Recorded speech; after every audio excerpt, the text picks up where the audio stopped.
ہر حال میں اللہ کا شکر ادا کرو۔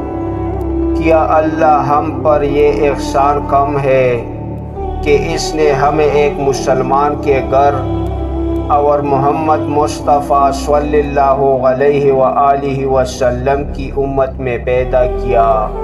بہترین زندگی۔ ایک شخص نے عرض کیا، اللہ کے رسول صلی اللہ علیہ وآلہ وسلم، لوگوں میں سب سے بہترین کون ہے؟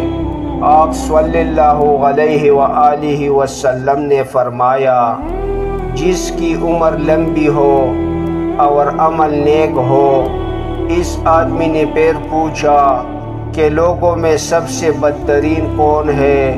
آپ صلی اللہ علیہ وآلہ وسلم نے فرمایا، جس کی عمر لمبی ہو اور عمل برا ہو۔ اللہ کا شکر ہے، میرا دین اسلام ہے، وہ دین جو ہر برائی سے روکتا ہے، ہر اچھائی کی دعوت دیتا ہے۔